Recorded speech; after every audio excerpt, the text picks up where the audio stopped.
નમસ્કાર, જય હિન્દ, વંદે માતરમ વિદ્યાર્થી મિત્રો, તમારું સ્વાગત છે IS lifestyle academy daily current affair analysis લેક્ચરમાં. જ્યાં જે પણ વિદ્યાર્થી મિત્રો સ્પર્ધાત્મક પરીક્ષાની તૈયારી કરી રહ્યા છે એ વિદ્યાર્થી મિત્રો માટે આપણે ડેલી બેઝ પર કરંટ અફેરના રેગ્યુલર એનાલિસિસ લેક્ચર ગુજરાતીમાં અવેલેબલ કરાવીએ છીએ, જેથી વિદ્યાર્થીની કરંટ અફેરની પ્રિપરેશન સારી રીતે થઈ શકે.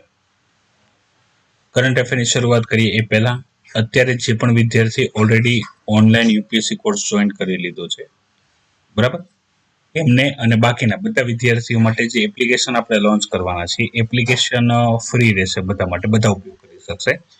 પણ જે કોર્સ છે, કોર્સ ફક્ત એ જ વિદ્યાર્થીઓ જોઈ શકશે લાઈવ કોર્સ જે વિદ્યાર્થીઓ ફીસ પે કરેલી હશે, બરાબર.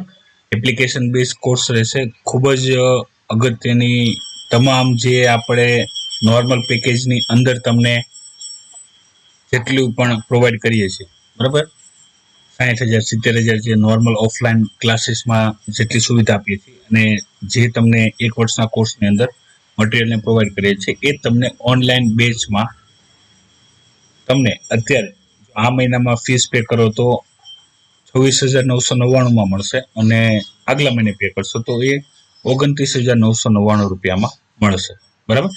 તો આ મહિને જેટલા પણ વિદ્યાર્થીઓ અત્યારે જોડાઈ ગયા છે અને જે જોડાવા માંગતા હોય એ જોડાઈ શકે છે, કે જેથી એને જે 3,000નો ડિસ્કાઉન્ટનો બેનિફિટ છે એ મળી જાય. એપ્લિકેશન ની અંદર મેં તમને જેમ કીધું એમ એપ્લિકેશન બધા ઉપયોગ કરી શકશે, પણ કોર્સ ફક્ત એ જ જોઈ શકશે કે જે વિદ્યાર્થીઓ કોર્સ જોઈન કરેલો છે. ઘણા બધા વિદ્યાર્થીઓની પૂછવાનું હતું કે મટીરિયલ અલગથી જોતું હોય તો મટીરિયલ અલગથી 11,000 કોસ્ટિંગનું આવશે, બરાબર. જે સેમ આ બેચની અંદર તમે જોડાવશો તો એ ઇન્ક્લુડ થઈ જશે. તમારે અલગથી લેવું હોય તો એની કોસ્ટિંગ 11,000 રૂપિયા છે, બરાબર. ડિસ્કાઉન્ટ સાથે તમને 10,000 રૂપિયામાં પડશે. તો એનું પણ તમે જેમાં આપણે જે ઓપ્શન આપેલો છે એમાં ગૂગલ પે કરી શકો છો, બરાબર, અથવા તમે એપ્લિકેશનની અંદરથી જ પેમેન્ટ કરી શકો છો. તમારી પાસે બંને ઓપ્શન હશે.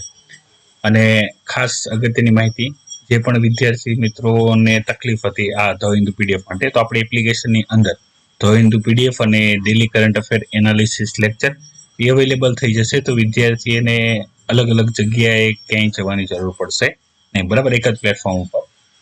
અને બધા વિદ્યાર્થીઓની જે પણ ભરતી પરીક્ષા આવશે સેન્ટર અને સ્ટેટની, તો બધાની નોટિફિકેશન તમને એક જ પ્લેટફોર્મ પર મળી જશે. ત્યાં નોટિફિકેશન બારની અંદર કંઈ પણ નવા અપડેટ્સ હશે, એક્ઝામ ભરતી હોય, ફોર્મ ભરવાની હોય, હોલ ટિકિટ ડાઉનલોડ કરવાની હોય, બધા મેસેજ તમને ત્યાં જ જોવા મળી જશે. તો તમારે એક જ એપ્લિકેશનથી ગવર્મેન્ટ જોબ વાળા દરેક જેટલા પણ અપડેટ છે એ તમને મળી જશે, બરાબર. અને બાકી આપણી વેબસાઇટ હશે જ્યાં તમને પ્રીવિયસ યર ક્વેશ્ચન પેપર સમજવા માટે અને પ્રિપેર કરવા માટે તમને મળી જશે. તો વિદ્યાર્થી મિત્રો, આજે ચર્ચા કરીએ the Hindu daily current affair analysis લેક્ચરમાં. તો સૌથી પહેલા જે અગત્યની અને મહત્વની બાબત છે એડિટોરિયલની અંદર, તો આ સૌથી વધારે એક જે કોન્ફ્લિક્ટ ચાલતો હોય છે પ્રેસિડેન્ટ અને રાજ્યના ગવર્નરને, એની ઉપર હાઇલાઇટ કરવામાં આવ્યું છે. તો બે કન્ડિશન હોય છે. એક કન્ડિશન એવી હોય છે કે ભાઈ સેન્ટરમાં જે ગવર્મેન્ટ હોય, ઘણી બધી ઇન્ફોર્મેશન અહીંયા નથી આપી, હું તમને સમજાવવા માટે એના ઇન્ટ્રોડક્શન સ્વરૂપમાં અમુક માહિતી તમારી સાથે ડિસ્કસ કરી રહ્યો છું, બરાબર. તો ખાસ અગત્યની બાબત સમજજો કે ભાઈ જે સેન્ટરમાં જે સ્ટેટ હોય, માની લો અત્યારે સેન્ટરમાં બીજેપીની ગવર્મેન્ટ છે, બરાબર, અને એના ગઠબંધન વાળી જે પણ સરકાર છે એમની, એની સિવાયના મતલબમાં એવા કોઈ રાજ્ય કે જ્યાં એમની ગવર્મેન્ટ નથી, તો ત્યાં કોઈને કોઈ કાર્યને લઈને, બરાબર, અને કંઈ પણ અપડેટને લઈને બની શકે છે કે ગવર્નર અને પ્રેસિડેન્ટનું કોન્ફ્લિક્ટ થાય છે. બીજી વસ્તુ તમને ખ્યાલ હશે કે ભાઈ જે પ્રેસિડેન્ટ હોય છે ગવર્નરનું સિલેક્શન એ રીતે કરતા હોય છે કે જેથી સેન્ટરનો સ્ટેટ પર કંટ્રોલ રહે. એક છે એનું કારણ છે કે ભાઈ જે ગવર્નર બનાવવામાં આવે છે એ ગવર્નરની નિયુક્તિ પ્રેસિડેન્ટ કરે છે. જ્યાં સુધી પ્રેસિડેન્ટ ઈચ્છે છે ત્યાં સુધી એ ગવર્નર બની રહેલ છે, બરાબર. આર્ટિકલ 167માં તમને ખ્યાલ જ હશે, આ બધી બાબતોની ચર્ચા કરેલી છે. એક ડિમાન્ડ કે જે ઘણા સમયથી ડિમાન્ડમાં છે કે ભાઈ જ્યારે પણ તમે કોઈ પણ ગવર્નરને એના પદ ઉપરથી હટાવો અથવા પદ પરથી દૂર કરો, તો એને દૂર કરવાનું કારણ શું છે એ જણાવો. ઘણી વખત અત્યારે, કારણ કે કોન્સ્ટિટ્યુશનમાં મેન્શન નથી કે તમે ગવર્નરને એના પદ ઉપરથી દૂર કરો તો એના માટેનો આધાર શું છે, બરાબર. કારણ કે જ્યાં સુધી રાષ્ટ્રપતિની ઈચ્છા હોય ત્યાં સુધી ગવર્નર એ પદ ઉપર રહી શકે છે. બીજી વસ્તુ, એક ગવર્નરને બે રાજ્ય બરાબર આપી શકે છે, એ પ્રાવધાન છે. તો એમાં પણ બદલાવ કરવાનું કહે છે કે ભાઈ એવું તો નથી કે ભાઈ આપણને કોઈ યોગ્ય ગવર્નર નથી મળતા, બરાબર. એક કન્ડિશન એવી હોઈ શકે કે ભાઈ ના મળતા હોય, પણ હવે તો એવી પોસિબિલિટી નથી. ઘણા બધા એવા લાયક વ્યક્તિઓ હોય છે કે જેને તમે ગવર્નર બનાવી શકો છો. તો તમે ગવર્નરની સાથે વાત જોઈએ તો આ જે સ્ટેટની અમુક જે કાર્યવાહી હોય, બરાબર, અહીંયા વેસ્ટ બંગાળની વાત કરવામાં આવેલી છે, બરાબર. બીજા એક બે એક્ઝામ્પલ આપેલા છે. પોલિટિકલ વધારે છે, બાકી હું તમને જે ગવર્નરનો ટોપિક આવશે આપણે જ્યારે ચર્ચા કરશું ત્યારે કયા કયા ચેલેન્જીસ છે એની હું તમને ડિટેલમાં માહિતી પ્રોવાઈડ કરી દઈશ, બરાબર. આ થિયોરિટિકલ વેમાં છે, ઇન્ફોર્મેશન જોઈ લો. જે મેઇન વસ્તુ સમજવાનું છે એ આ જ છે કે ભાઈ ગવર્નરના જે આ રાષ્ટ્રપતિની ઈચ્છા હોય ત્યાં સુધી જે રહે છે, તો એમાં એક ટર્મની જરૂર છે. એ ટર્મ છે કે ભાઈ જ્યારે પણ પ્રેસિડેન્ટ ગવર્નરને એના પદ પરથી દૂર કરતા હોય તો એક વખત જણાવે કે દૂર કરવાનું કારણ શું છે, બરાબર. અથવા બીજું કંઈક પ્રોપર એક સિસ્ટમ લાવવામાં આવે ટેન્યોરની. કારણ કે આમાં આપણને એક જ ખ્યાલ હશે કે ભાઈ જે ગવર્નર છે, બરાબર, એ રાષ્ટ્રપતિની ઈચ્છા અનુસાર જ રહી છે, તો એનો ટેન્યોર ફિક્સ નથી હોતો. તો એ ટેન્યોર ફિક્સ કરવું જોઈએ. અને ટેન્યોર ફિક્સને લઈને જે વાત ચાલે છે, બરાબર, ગવર્નરની સંદર્ભમાં વાત કરું છું, તો એ સેમ અમેરિકાની સાથે કમ્પેરિઝન કરવામાં આવે છે કે ભાઈ એક વખત અમેરિકાની અંદર જે પણ પ્રેસિડેન્ટ બની ગયો છે, બરાબર, એ પ્રેસિડેન્ટ 4 વર્ષ માટે પ્રેસિડેન્ટ રહેશે. તે માની લો પ્રેસિડેન્ટનું કોઈ પણ કારણોસર મૃત્યુ થાય છે, વાઇસ પ્રેસિડેન્ટ છે એ પ્રેસિડેન્ટ બની જશે, પણ ઇલેક્શન થશે, બરાબર. જ્યારે આપણે, તમને ખ્યાલ છે, પ્રાઇમ મિનિસ્ટરની મેજોરિટી જતી રહી લોકસભામાં, તો એ સરકાર બરખાસ્ત થઈ જાય છે, બરાબર. તો ઘણા બધાનો ટેન્યોર ફિક્સ છે, એ રીતે ગવર્નરનો પણ ટેન્યોર ફિક્સ કરવો જોઈએ કે જેથી એ એનું યોગ્ય રીતે કાર્ય કરી શકાય. તો ગવર્નરના પોઈન્ટ માટે આપણે ઘણી બધી વખત વેસ્ટ બંગાળનું એક્ઝામ્પલ લીધું છે, તો એ રીતે ગવર્નરનો રોલ શું છે એની પણ આપણે ડિટેલમાં ચર્ચા કરેલી છે. તો એ સમજવા માટે તમને પોલિટીનો ગવર્નરનો જે ટોપિક હોય એ તમને આવડવો જોઈએ, જે તમારે જીએસની અંદર પ્રિપેર કરવાનો છે. તો અહીંયા આપેલી દરેક જે ચેલેન્જીસ છે તમે સારી રીતે સમજી શકો, બરાબર. પોઈન્ટ વાઇઝ અને વ્યૂ વાઇઝ બધાના વ્યૂ અલગ અલગ હોઈ શકે છે, પણ મેઇનલી જે સ્ટેટિક ફોર્મમાં આપણે જેની જરૂર છે એ મેં તમારી સાથે ડિસ્કસ કરી લીધા છે. મેન ફોકસ એ જ છે કે ભાઈ જે પબ્લિક સર્વન્ટ છે, બરાબર, એ પોલિટિશિયનના વર્કર નથી. ઇન સેન્સ પબ્લિક સર્વન્ટમાં બધા આવી જાય, એક્ઝિક્યુટિવ, પોલીસ બોડી, બધા જેટલા પણ સિલેક્ટેડ મેમ્બર છે ને ગવર્નન્સની અંદર, એ બધા પબ્લિક સર્વન્ટ કહેવાય, બરાબર. એમાં બધા આવી ગયા છે, એટલે પણ ગવર્મેન્ટ જોબ કરે છે, પબ્લિક સર્વન્ટ કહેવાય. તો થતું શું હોય છે, ઘણી વખત આપણે પોલીસ કર્મી લઈએ કે કોઈ પણ અધિકારી લઈએ, તો એ પોલિટિશિયનના જોર પ્રમાણે અથવા પોલિટિશિયનના કેવા પ્રમાણે કામ કરતા હોય છે. એક વસ્તુ સૌથી વધારે હાઇલાઇટ કરવા જેવું છે કે જે પબ્લિક સર્વન્ટ છે એ ઇલેક્ટેડ નથી, એ સિલેક્ટેડ છે, બરાબર. અને એ પબ્લિકની સેવા કરવા માટે છે, પોલિટિશિયનની નહીં, બરાબર. પણ અત્યારે સિનારીઓ ટોટલ ઊંધો જ જોવા મળે. વધારે ડિટેલમાં ના જઈએ ને, ખરે એવું થઈ જાય કે જે નોર્મલ ન્યુટ્રલ વે હોવો જોઈએ એને છોડીને આપણે અનન્યુટ્રલ વેની અંદર જતા રહેતા હોઈએ છીએ. ફરીથી ચર્ચામાં આવ્યું છે જીએસટી કમ્પેન્સેશન, તો એની ચર્ચા આપણે જ્યારે ફ્રન્ટ ન્યૂઝ પર જે આવેલું છે, બરાબર, હેડલાઇનની અંદર, તો ફાઇનાન્સ કમિશનના સંદર્ભમાં, તો એની સાથે આપણે જે જીએસટી કમ્પેન્સેશન સંદર્ભમાં, તો એની સાથે આપણે ડિસ્કસ કરશું. એક ટોપિક હતો, એ ટોપિકની અંદર આપણે ચર્ચા કરીએ નેશનલ ગ્રીન ટ્રિબ્યુનલની. તો નેશનલ ગ્રીન ટ્રિબ્યુનલને 10 વર્ષ પૂરા થયા છે. 2010થી એની સ્થાપના કરવામાં આવી, ત્યારથી લઈને અત્યાર સુધી એના કાર્યને 10 વર્ષ પૂરા થયા છે. એનજીટી સૌથી મહત્વનો ટોપિક છે. એનજીટીના કાર્ય, એનજીટી જે પણ કોઈ મેં તમારી સાથે વિશાખાપટ્ટનમ વાળો જે કેસ હતો ત્યાં પણ એનજીટીનો રોલ હતો, અને એની સ્થાપનાનો જે મુખ્ય ઉદ્દેશ્ય હતો, બરાબર, એની બ્રાન્ચીસ કેટલી છે તમને ખ્યાલ હોવો જોઈએ. એના મૂળ સિદ્ધાંતો શું છે, એન્વાયરમેન્ટને પ્રોટેક્શન એનો મેઇન એમ છે, બરાબર. અલગ અલગ રીતે કરતું હોય છે. મેન વસ્તુ શું છે કે ભાઈ ટ્રિબ્યુનલનું ગઠન શા માટે કરવામાં આવે. એન્વાયરમેન્ટ પ્રોટેક્શન એક ટોપિક પાસે હતા તે, બરાબર, આપણે શેડ્યુલ કર્યા. તો એક જે એડિશનલ ઇન્ફોર્મેશન છે એ હું આપી દઉં, બાકીની સ્ટેટિક ઇન્ફોર્મેશન તમારે વાંચીને તૈયાર કરવાની છે. કે જે નેશનલ ગ્રીન ટ્રિબ્યુનલની સ્થાપના કરવાનો એક જ ઉદ્દેશ્ય હતો કે ભાઈ આપણે, તમને ખ્યાલ છે, ભારતની અંદર જો લીગલ પ્રોસિજરમાં, મતલબમાં હાઈકોર્ટ કે સુપ્રીમ કોર્ટ થ્રુ આપણે જો કોઈ કેસને કરવા જઈએ તો નોર્મલ કેસમાં પણ તમને ખ્યાલ હોતો હોય છે 5-10 કે એનાથી પણ વધારે વર્ષ લાગી જાય. તો કોઈ પણ આ રીતના જે કોન્ફ્લિક્ટ હોય, બરાબર, તો એની અંદર આપણે વધારે સમય આપી ના શકીએ, બરાબર. એટલા માટે એનજીટી નેશનલ ગ્રીન ટ્રિબ્યુનલની સ્થાપના કરવામાં આવી કે ભાઈ જેથી જેટલું પણ બને એટલું ફાસ્ટ કોર્ટ જે આપણે કહીએ, ફાસ્ટ જજમેન્ટ કહીએ, એની અંદર એ લાવવામાં આવે, ફાસ્ટ ટ્રેક કહેવાય, બરાબર. તો જેથી શું થાય કે ભાઈ જે પ્રોબ્લેમ હોય કે જે એનામાં અંદર કોન્ફ્લિક્ટ જોડાયેલો હોય કે જે એની ડિટેલ કંઈ પણ હોય, તો આપણે એને યોગ્ય રીતે સમજી શકીએ, બરાબર. એ જો આપણે યોગ્ય રીતે સમજી જઈએ અને એની ઉપર નિર્ણય આપી દઈએ તો એ જે કેસ એ જલ્દી પૂરો થઈ જાય, કમ્પેરેટિવલી કે જે હાઈકોર્ટ અને સુપ્રીમ કોર્ટની અંદર જે ડિલે થતું હોય છે એના કમ્પેરિઝનમાં. તો નેશનલ ગ્રીન ટ્રિબ્યુનલને લઈને વારંવાર મેન્સ એક્ઝામમાં ક્વેશ્ચન આવતા હોય છે, બરાબર. ડિટેલમાં તમારે તૈયાર કરવાનું રહેશે, કારણ કે એમાંથી કોઈના કોઈ વખત કોઈ મુદ્દા ઉપર ક્વેશ્ચન આવતા જ હોય છે, ખાસ કરીને જે કેમિકલ હેઝાર્ડ થયો હોય, બરાબર. તો એની અંદર તો ખાસ, કારણ કે ત્યાં એનજીટીનો રોલ આપણને ખૂબ સારો જોવા મળે છે. યાદ રાખજો, ઇન્ડિયાની અંદર દરેક માટે લો છે, બરાબર. પ્રોપર લો ઇમ્પ્લિમેન્ટેશન નથી. આપણે વિશાખાપટ્ટનમમાં કેસમાં પણ એ જ જોયું, એમની પાસે લાયસન્સ ના હોવા છતાં, બરાબર, એની ઉપર કોઈ વધારે કાર્યવાહી થાય નથી. રીઝન શું છે એની પણ ચર્ચા મેં તમારી સાથે કરેલી છે. હવે આપણે અહીંયા એક ચર્ચા કરવા જઈ રહ્યા છીએ, એ છે ગ્લોબલ હંગર ઇન્ડેક્સ, બરાબર. તો ભારતનો જે રેન્ક છે એ 94 છે, બરાબર.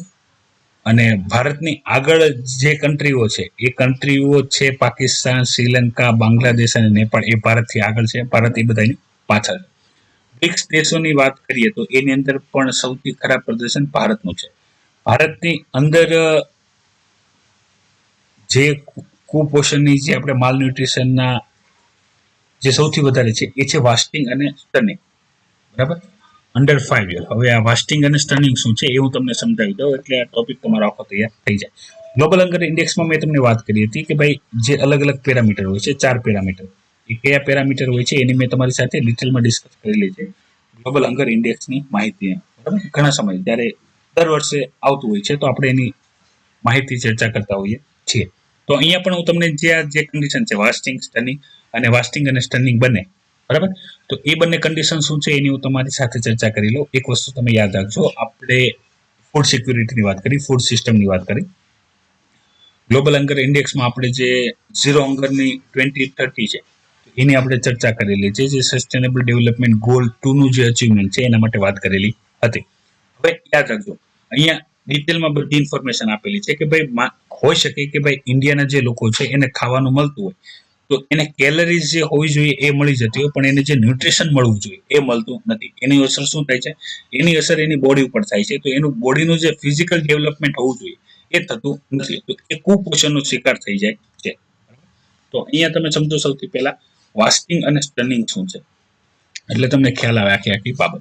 તો તમે અહીંયા જોઈ શકો છો કે અંડર ન્યુટ્રિશનની જે કન્ડિશન છે એની કમ્પેરિઝન આપવામાં આવેલી છે, બરાબર. તો સૌથી પહેલા નોર્મલ, કે જેની હાઇટ બરાબર છે, વેટ બરાબર છે અને બોડીનો જે બાંધો છે એ બરાબર છે નોર્મલ કન્ડિશન. હવે વાસ્ટિંગની કન્ડિશન સમજો. વાસ્ટિંગ એટલે હાઇટ તો હોય, બરાબર, હાઇટ તો હોય, પણ એ રીતનું હાઇટ પ્રમાણે વેટ ના હોય, મતલબમાં લો વેટ, એકદમ શુક્લકડી, બરાબર. આપણને એવું લાગે કે જો ધૂળથી પવન આવશે, બરાબર, તો સૌથી પહેલા આ વ્યક્તિ ઉડશે, એ રીતનું. બીજું હોય કે ભાઈ એજ પ્રમાણેની હાઇટ ના હોય, મતલબમાં નોર્મલ આપણે જો જોતા હોઈએ કે ભાઈ આ એજમાં 18, 20, 22 એ રીતની એજમાં એટલી હાઇટ હોવી જોઈએ, તો એ હાઇટ ના હોય, બરાબર. અને પછી આવે અંડરવેટ, કે ભાઈ એજ પ્રમાણે વેટ ના હોય.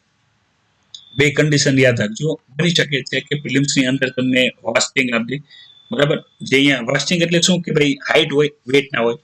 સ્ટર્નિંગ એટલે શું કે એજ પ્રમાણેની હાઇટ ના હોય. અને બીજું આવે અંડરવેટ, એટલે કે એજ પ્રમાણે વેટ ના હોય. આ બે કન્ડિશન તો તમે એજ વાત યાદ રાખી શકો છો, અંડરવેટ અને સ્ટર્નિંગ. ભાઈ એજ પ્રમાણે હાઇટ ના હોય અને એજ પ્રમાણે વેટ ના હોય. અને વાસ્ટિંગ ખાસ યાદ રાખવાનું કે હાઇટ હોય પણ વેટ ના હોય, બરાબર. મતલબમાં બોડી આમ જે લંબાઈમાં હોવી જોઈએ એ થઈ ગઈ હોય, પણ વેટ જે હોવો પડે, બરાબર, એ ના હોય. તો આ રીતની કન્ડિશન છે. તો ભારતમાં વાસ્ટિંગ અને સ્ટર્નિંગ વધારે છે, એ પણ 5 વર્ષના બાળકોની અંદર. તો એ રીતની કન્ડિશનની અહીંયા ચર્ચા કરવામાં આવેલી છે. ગ્લોબલ હંગર ઇન્ડેક્સને તમે જે આપણે પીડીએસ છે અને બાકી જે ન્યુટ્રિશન મળવું જોઈએ એના માટે એવું નથી ગવર્મેન્ટ કામ નથી કરી રહી. ગવર્મેન્ટ સ્કીમ ઘણી બધી છે, ગવર્મેન્ટ દ્વારા ઘણી બધી વસ્તુ ઇમ્પ્લિમેન્ટ કરવામાં આવે છે, પણ જે ગ્રાઉન્ડ લેવલ ઉપર જે ઇમ્પ્લિમેન્ટેશન હોવું જોઈએ એ છે નહીં. અને આ કોઈ નાનો મુદ્દો નથી. મેં તમારી સાથે એક ડિટેલમાં ચર્ચા કરી છે, જે વિદ્યાર્થીઓ રેગ્યુલર લેક્ચર જોતા હશે, કે ગવર્મેન્ટ આપણે 15 ઓગસ્ટના દિવસે આપણા માનનીય વડાપ્રધાન નરેન્દ્ર મોદીજીએ કીધું હતું કે જે લગ્નની એજ છે, બરાબર, લગ્નની એજ છે એ 18 વર્ષથી 21 વર્ષ કરી દેવી જોઈએ. અને રીઝન આપેલું હતું કે ભાઈ જે બોડીનું ડેવલપમેન્ટ હોવું જોઈએ એ પ્રોપર નથી. એ પ્રોપર હોય તો બાળકો જે જન્મે સારા જન્મે. ત્યારે મેં તમારી સાથે ડિટેલમાં ઇન્ફોર્મેશન ડિસ્કસ કરેલી હતી શા માટે જે વાસ્ટિંગ અને સ્ટર્નિંગ છે, બરાબર, એ કન્ડિશનનો ઉદ્ભવ થાય છે, જે ચાઇલ્ડ મોર્ટાલિટી છે, બરાબર, એ અફેક્ટ થાય છે, એ દરેક ડિટેલ મેં તમારી સાથે કરેલી હતી. ગવર્મેન્ટ શું કરવા માંગે છે, આ બધાનો સિમ્પલ તરીકો કરવા માંગે છે કે ભાઈ આપણે જે મેરેજની લીગલ એજ 18 છે, બરાબર, 18 છે એ આપણે 21 કરી દઈએ. હકીકત આપણને ખબર જ છે કે 18 વર્ષ પ્રમાણે મેરેજ થતા હોય એવું જોવા મળતું નથી. ઘણા બધા એવી જગ્યા છે જ્યાં 18 વર્ષ પહેલા પણ મેરેજ થઈ જતો હોય. તો 21 વર્ષ કરશું તો સેમ વસ્તુ ફોલો થશે એવું ક્યાં જોવા મળે છે. બીજું એમનું કેવું શું છે કે ભાઈ બોડી બરાબર હોય, માતાની બોડી બરાબર હોય તો બાળકની બોડી બરાબર હોય. તો અહીંયા મેં તમારી સાથે ત્યારે પણ ચર્ચા કરી હતી કે ભાઈ જે વ્યક્તિને ખાવા પીવાના પૈસા નથી, મતલબમાં ગરીબ છે, જે ખાવાનું ખાય છે પણ એવું નથી ખાતા જેમાંથી એને ન્યુટ્રિશન મળે, બરાબર, તો એની એજ 18 મેરેજ કરે કે 21 મેરેજ કરે, કે જે પરિવારમાં મેરેજ કરીને જાય છે એ ગરીબ છે, જ્યાં જન્મેલા હોય એ ગરીબ છે. તો જે આ ગ્લોબલ હંગર ઇન્ડેક્સ એમાં આપણું પરફોર્મન્સ સારું થઈ શકે નહીં, બરાબર. જે ઝીરો હંગરનો ટાર્ગેટ છે 2030 સુધી એ અચીવ થઈ શકે નહીં. તો કઈ રીતે અચીવ થાય એની મેં તમારી ચર્ચા કરી છે. અને એ વખતે મેં તમારી સાથે ડિટેલમાં એક ટોપિક આખો ડિસ્કસ કરેલો હતો કે ભાઈ ગવર્મેન્ટ તો ખાલી એક બંધારણીય સુધારા તરીકે આને સુધારો કરીને મૂકી દેશે અને અચીવમેન્ટ એવું દેખાડશે કે ભાઈ આનાથી અમે જે પબ્લિક હેલ્થ છે, બરાબર, એને અમે સારી કરી દેશું. પણ એવું એટલું બધું ઇમ્પેક્ટ એનું નથી જે રીતે વાત કરવામાં આવશે. હકીકતે ગવર્મેન્ટે ગરીબીને માટે, બરાબર, જે આ રીતની કન્ડિશન છે, ગરીબોની જરૂરી ખાવા પીવા પૂરતા પૈસા મળે એવી કોઈ વ્યવસ્થા ના કરવી પડે, એવું કોઈ પોલિસી કે ના લાવવું પડે, એના માટે થઈને વચગાળાનો રસ્તો છે. એક વસ્તુ ખાસ યાદ રાખજો વિદ્યાર્થી મિત્રો, કરંટ અફેર તમે દરરોજ વાંચતા હોય ને જો તમે ટોપિકને એકબીજાની સાથે લિંક નથી કરી શકતા, એક સબ્જેક્ટને બીજા સબ્જેક્ટ સાથે લિંક નથી કરી શકતા, તો તમારા આન્સરની અંદર જે ડાયવર્સિફિકેશન, જે એક્ઝામ્પલ, જે અન્ડરસ્ટેન્ડિંગ, જે એનાલિસિસ હોવું જોઈએ એ આવશે નહીં. તો તમારો જવાબ તો રહેશે પણ એવો જવાબ નહીં રહે કે જેને એડિશનલ માર્ક્સ મળે, 1 કે અડધો કે 2 કે કંઈ પણ, કે જેથી તમારે મેન્સ છે એક્ઝામ કટ ઓફ થી પાસ થાવ અને તમારું ઇન્ટરવ્યુ કન્ડક્ટ થાય, બરાબર. તો ખાસ યાદ રાખો, ફક્ત જે વાંચે, ઘણા બધા એવા વિદ્યાર્થી છે કે ભાઈ ડેલી કરંટ અફેર એનાલિસિસ વાંચે છે, પણ એને જો કોઈ પણ એક ટોપિક જે સૌથી વધારે અગત્યનો હોય એનો કોઈ પણ ક્વેશ્ચન પૂછી લેવામાં આવે તો એનો આન્સર આપી શકતા નથી. એનો મતલબ શું છે કે વાંચે છો તે પણ કરંટ અફેરમાંથી નોટ્સ બનાવતા નથી. હું એવું નથી કહેતો કરંટ અફેરમાંથી બધી જ નોટ્સ બનાવો, કરંટ અફેરમાંથી જે અગત્યની નોટ્સ છે, અહીંયાનો આનો જે એક્ઝામ્પલ લઈ લો કે ભાઈ તમને ગ્લોબલ હંગર ઇન્ડેક્સ છે, બરાબર, તો એને લઈને પૂછી દે કે ભાઈ બ્રિક દેશોમાં ભારતનું પરફોર્મન્સ સારું છે. હવે તમને યાદ કેમ રહેશે ભારતનું પરફોર્મન્સ સારું છે કે નથી જો તમે રિવિઝન નહીં કરો તો? અથવા પછી આપણને સેન્ટિમેન્ટ આવે તમે કે ભાઈ ગ્લોબલ હંગર ઇન્ડેક્સમાં શ્રીલંકા, બાંગ્લાદેશ અને નેપાળ આગળ છે, ત્યારે પાકિસ્તાન આપણી પાછળ છે. Find the correct statement. હકીકતે બધા આપણીથી આગળ જ છે. તો કોઈ પણ વસ્તુ પૂછી શકે છે. ફિલિમ્સમાં મલ્ટિપલ ચોઇસ ક્વેશ્ચન મેં તમને કીધેલું જ છે, કોઈ પણ મુદ્દામાંથી પૂછી શકાય. જો તમે યોગ્ય રીતે વાંચતા નથી ને એનું રિવિઝન કરતા નથી તો તમે એનો આન્સર પ્રોપર રીતે આપી શકશો નહીં. પછી અહીંયા જે બીજા અગત્યના ટોપિક છે એની ચર્ચા કરીએ. તો આપણે એક ટોપિક અત્યારે કન્ટિન્યુ ચર્ચામાં ચાલે છે, એ છે જગમોહનજી વાળો ટોપિક, આંધ્રપ્રદેશ વાળો ટોપિક. તો મેં તમને ડિટેલમાં એક વાત કરેલી છે કે આપણે આની અંદર વધારે નહીં, જે પોલિટિકલ વધારે છે, પણ હું તમને જે જનરલ આઈડિયા તમારી પાસે છે મેં ડિસ્કસ કરેલો છે એ જ માહિતી આપું કે ભાઈ એક તો તમે વેલ નોન પર્સનાલિટી ચંદ્રબાબુ નાયડુને તમે જાણતા હશો, બરાબર, અને જગન રેડ્ડી, બરાબર, આંધ્રપ્રદેશના સીએમ છે, એને જાણતા હશો. આખો મુદ્દો શું છે એ તમને હું જણાવી દઉં છું કે ભાઈ જ્યારે આંધ્રપ્રદેશમાંથી તેલંગાના અલગ થયું તો જે હૈદરાબાદ એની જે કેપિટલ હતું તો એ તેલંગાનામાં જતું રહ્યું. તો આંધ્રપ્રદેશ માટે એક નવું કેપિટલ બનાવવામાં આવ્યું, અમરાવતીને. તો અમરાવતીનું જે ડેવલપમેન્ટ હતું એ સારી રીતે કરવામાં આવ્યું અને અલગ અલગ પ્રોજેક્ટ મૂકવામાં આવ્યા. તો તો ત્યારે શું કરવામાં આવ્યું કે ભાઈ જે એરિયો અમરાવતીનો પસંદ થયો હતો સારી રીતે ડેવલપમેન્ટ કરવા માટે, તો એ એરિયામાં પોલિટિશિયન અને બ્યુરોક્રેટ્સ બધા એક જે ઓલું હોય ને, મતલબમાં આપણે જે બિઝનેસીસ વેમાં હું તમારી સાથે ડિસ્કસ કરું છું. માની લો કે અહીંયા આપણે એક આ સમજાવવા ખાતર જ છે, ક્યાંય પૂછાવાનું નથી, પણ તમને ખાલી માહિતી રહે, આઈડિયા હોવો જોઈએ, એના માટે થઈને હું ખાલી જણાવું છું. બરાબર, એ તો સ્કીપ પણ કરી શકાય છે, પણ હું ખાલી એક જનરલ આઈડિયા આપી દઉં છું એટલે તમને ખ્યાલ આવે. કારણ કે બની શકે કે આ જે કેસ છે, બરાબર, એ સુપ્રીમ કોર્ટ પાસે ગયો છે, તો આપણે 4 થી 5 મહિના તો આના કોઈ ના કોઈ એક કે બે કોઈ ના કોઈ અપડેટ આવ્યા જ કરશે. તો પેલા આપણને ખાલી મૂળ વસ્તુ ખબર હોય તો પછી આપણે ચિંતા નહીં કે ભાઈ કોઈક નવી માહિતી આવે તો એ જ માહિતી હું તમને આપી દઈશ. માની લો આ એક જગ્યા છે, બરાબર, આ જગ્યામાં કંઈ નથી, કંઈ ડેવલપમેન્ટ નથી, કશું નથી, આ ખુલ્લી જમીન છે, તો આના ભાવ ઓછા હોય, બરાબર, એટલે ઓછા ભાવે જમીન ખરીદી લેવાની, જે ઘણા બધા ઇન્ડસ્ટ્રીયલ અને બિઝનેસમેન અને લેન્ડ બ્રોકર કરતા હોય છે.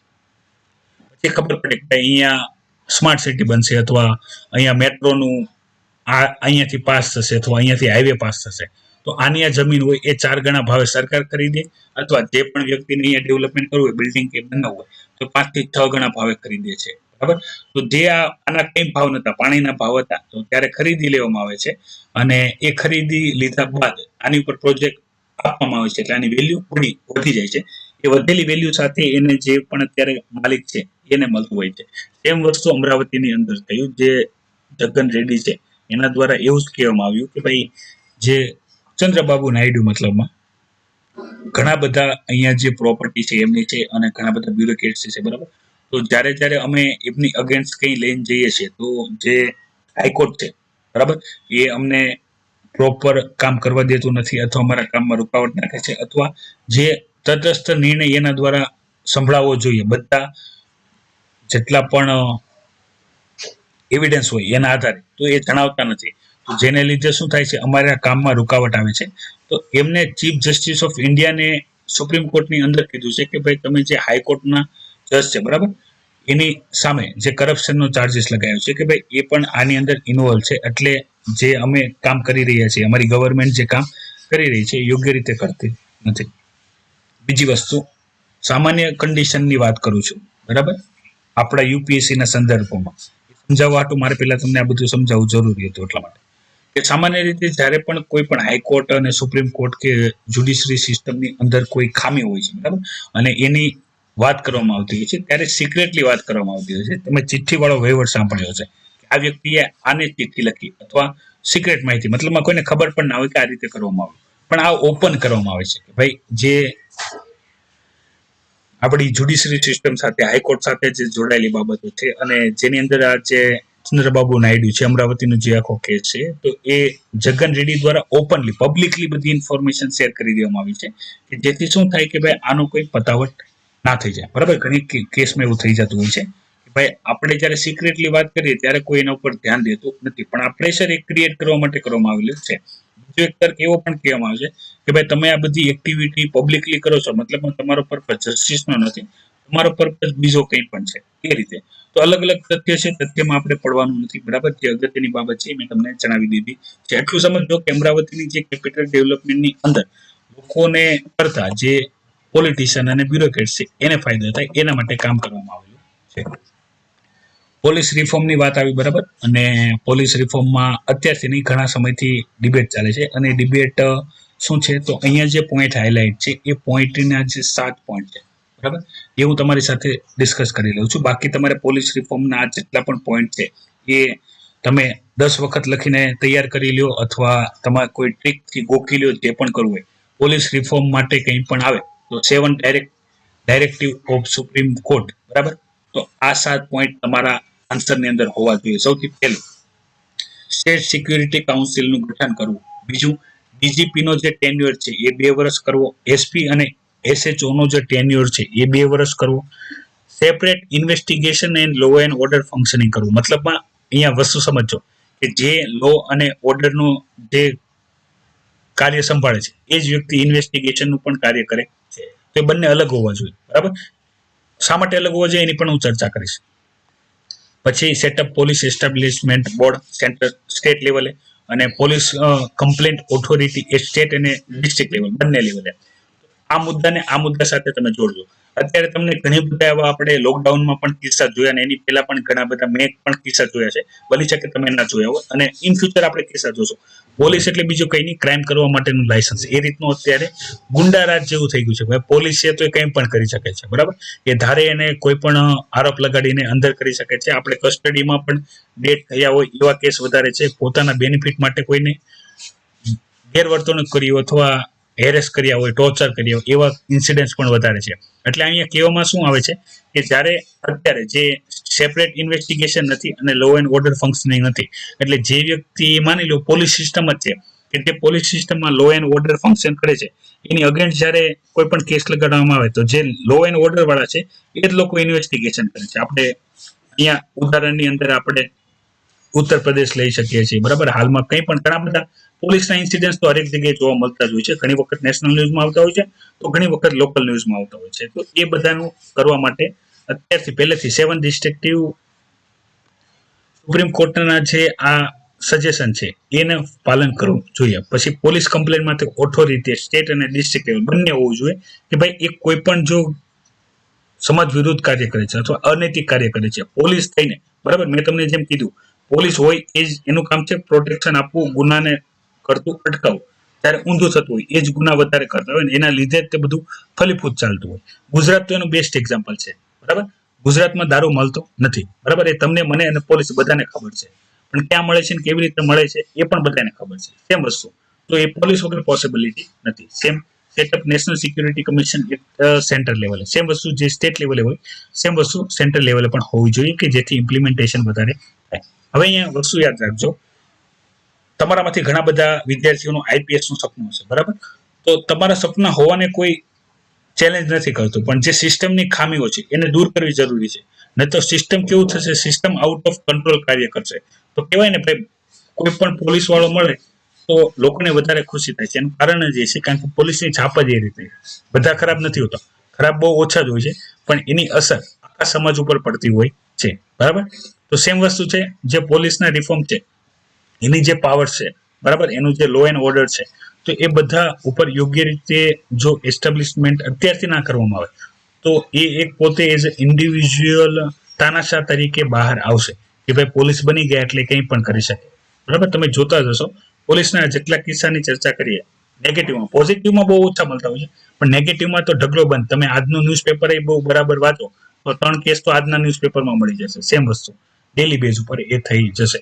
પછી ચર્ચા કરીએ આજની જે ફ્રન્ટ પેજ ઉપર જે ન્યૂઝ છે એમાં, તો જીએસટી ની અંદર આપણે બેક ટુ બેક લોનની જે વાત કરેલી હતી, તો અહીંયા back to back loan centre દ્વારા સ્ટેટને આપવામાં આવી. રીઝન શું છે કે ભાઈ જીએસટી કમ્પેન્સેશન છે, આપણે સેસ તો લગાવ્યું છે અને એ કન્ટિન્યુ કાર્ય કરે છે, પણ એનાથી જે ચૂકવણી હતી સેન્ટર દ્વારા સ્ટેટને એ થઈ શકી નથી. તો જે સેન્ટર છે એ કન્સોલિડેટેડ ફંડ ઓફ ઇન્ડિયામાંથી જીએસટીનું જે કમ્પેન્સેશન છે આપી ના શકે, એના માટે જરૂરી હતું લોન લેવી. તો સેન્ટરે લોન લીધી છે અને સ્ટેટને બેક ટુ બેક પ્રોવાઈડ કરેલી છે. આ મુદ્દો આપણે ડિટેલમાં ડિસ્કસ કરેલો છે, પણ હાઇલાઇટેડ જે પોઈન્ટ હતો એ મેં તમારી સાથે ડિસ્કસ કરી લીધો. બીજું અહીંયા એક જે લિઝાર્ડ છે, બરાબર, એની 62 સ્પીસીસ ઇન્ડિયામાં મળી આવેલ છે, બરાબર, ZHI લિસ્ટની અંદર, કે જે હાર્મલેસ છે, બરાબર, કોઈ પણ પ્રકારની નુકસાની કરી શકે એવું નથી. ઇન્સેક્ટો વોરિયસ છે અને લિઝાર્ડ કેટેગરી, ઇન્સેક્ટો વોરિયસ લિઝાર્ડ કેટેગરીની અંદર. તો મેં તમને ઘણી વખત કીધું છે જ્યારે કોઈ સ્પીસીસ સ્પેશિયલી મેન્શન સ્પીસીસ આવતી હોય તો એની ઇન્ફોર્મેશન જોઈ લેવી. બની શકે યુપીએસસી ભાવુક થઈ જાય, સ્પીસીસના નામ સાથે તમને ખાલી એટલું જ પૂછી લે કે કઈ કેટેગરી છે, બરાબર. તો કેટેગરી તો તમને ખબર હોવી જોઈએ. અને એવા ક્વેશ્ચન પૂછાય છે જેમ આપણે પૂછાયેલા હતા કે ભાઈ પક્ષીઓની 3 પ્રજાતિ આપી હતી અને તમને પૂછી લીધું હતું કે ભાઈ આ કઈ પ્રજાતિ છે, તો તમને એક ખ્યાલ હોવું જોઈએ એ રીતનું. તો સેમ વસ્તુ સ્પીસીસને લઈને જ્યારે પણ કોઈ પણ ઇન્ફોર્મેશન આવે તો એ અગત્યની થઈ જાય છે, એ તમને પૂછી શકાય છે. તો આ બધી માહિતી હતી આજના ડેલી કરંટ અફેર એનાલિસિસ લેક્ચરની. ખાસ એટેન્ડન્સ આપવાનું ભૂલતા નહીં.